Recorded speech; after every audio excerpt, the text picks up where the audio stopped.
Where am I? A question we ask ourselves hundreds of times, if not more, in our lives, and probably a good number of you asked yourself, where am I on the way out here to Palm Springs or this hotel if this was your first time coming, or if you couldn't remember the last time you came here, particularly as the hotel changed names since the last time. But where am I is a question that we answer frequently, and it can be as simple as this. Third rock from the sun, North America, United States, California, Palm Springs, Convention Center, Oasis Room. It can be as simple as I need to get from the Oasis Room to the Mesquite Room. It can also be much richer and more complex than that. You can have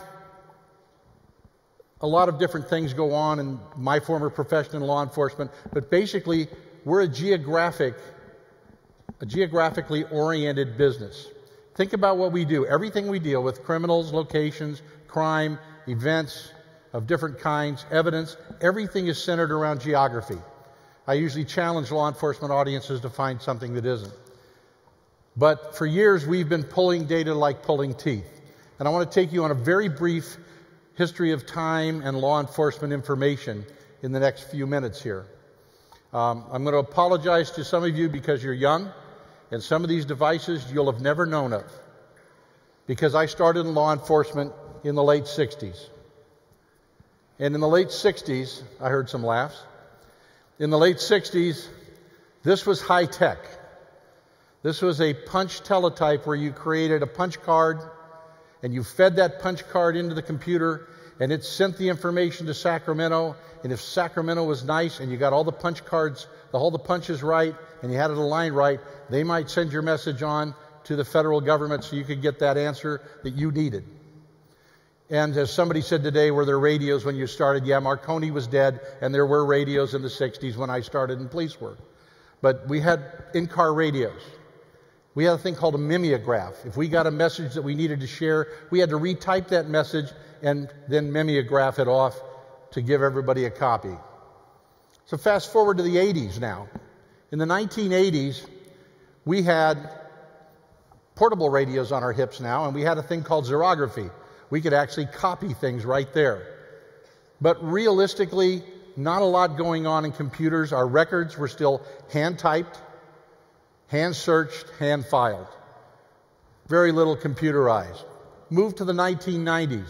In the 1990s now, we're starting to do some different things. In the past, by the way, our mapping was City Public Works maps and the Chamber of Commerce map. That was mapping for us. Now, in the 1990s, we got into doing some GIS, mainly for analytics, but we also had advanced tremendously on the mapping side because we had Thomas guides. And that was technology for us on the mapping side of mapping calls. We had a computer-aided dispatch system, albeit rudimentary, and we were moving on. Today, my former department has mobile devices, smart devices in their cars, a computer-aided dispatch that includes GIS. It has all of the modern accoutrements available, but you know what? We're still pulling information. And what I want to tell you is, with the challenges that are coming up now, with police departments' budgets and government budgets in general becoming tighter, I found out last month that there's 10% fewer police officers today than existed 18 months ago in this country. So they got to work smarter. They got to put people in the right place at the right time for the right reason. And to do that, we need to start pushing data to them. We need to engage in contextual computing. And what's the most important context in law enforcement? It's location. Sure, the devices are important and the time is important and all the other information that goes to it, but contextual computing. The ability for us to understand where an officer has responded and tell them what's around them. What should they expect at that location? We've been out there 3 times before. It's been domestic violence calls. There's a person that lives there on parole or probation. There's a sex offender who lives around the corner. There's a gang that works the neighborhood. We should know if there's special events going on in the neighborhood to be alert to that. We should have all of the information that deals with that push to us and be able to discern that information, use that information to provide for a safer response to police department.